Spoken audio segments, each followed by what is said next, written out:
Hi, welcome to my channel. My name is Stacy. So, Smokey's not going to be in this one because I'm filming from the car.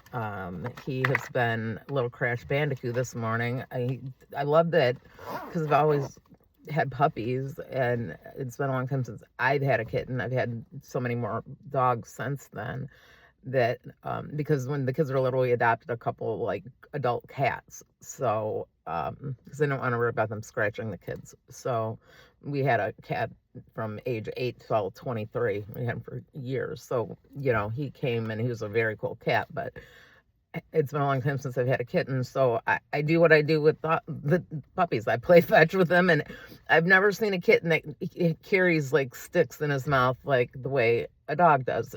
He's so cool.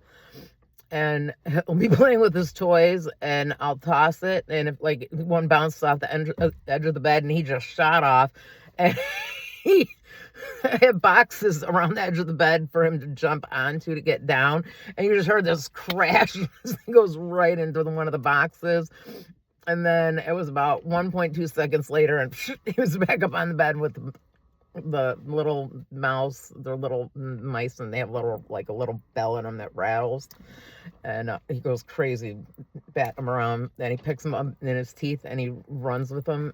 It is, and he has his ears back. He's so cute.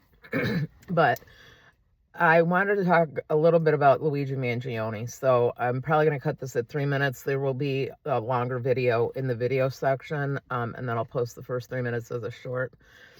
So my understanding of this, and remember, I'm not a lawyer, I'm an armchair, true crime watcher, but I do watch good sources. And my understanding of this one is what they're trying, he pled guilty to the federal charges before the state case began, because there's the way the New York State, I think it's the state Supreme Court, but the way the law is in New York State, so I don't know if this was through legislation or through the Supreme Court, but apparently the way the double jeopardy laws, which normally you're found not guilty by a jury, they can't charge you again. You can walk out. You can basically do what OJ did and write, if I did it, and there's nothing they can do to charge you. OJ could have said, yeah, I did it, and here's when I did it and how I did it and the knife I did it with, and they can't charge them. Civilly, they can go after you, but not criminally.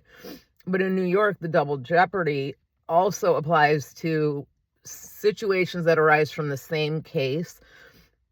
So if they're I don't know exactly what he pled guilty to, but even if it's a slightly different charge on what the state is, it will count as double jeopardy. So it may blow the state of New York's case up.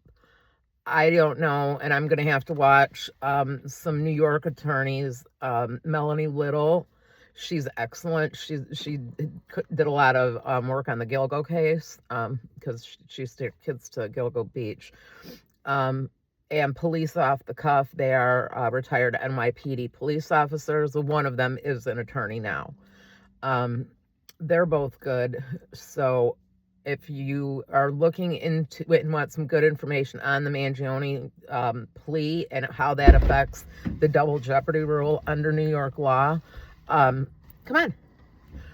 Then I would watch Melanie Little, and she has a great YouTube channel, and I would watch Police Off the Cuff. But I think he did that to get around double jeopardy clause.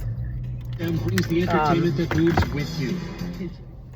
So anyway, I am leaving, so please like, share, and subscribe. I will pop back on later and talk more about the plea deal because there's not a lot of information out yet about it. So I'm going to keep my ear out for that and then give you more of a reaction later. But I know that they did this now because it wasn't even a plea deal. He just pled to the court without a deal in place, because they needed that done before the state begins jury selection. Once they seat a jury, the case is starting.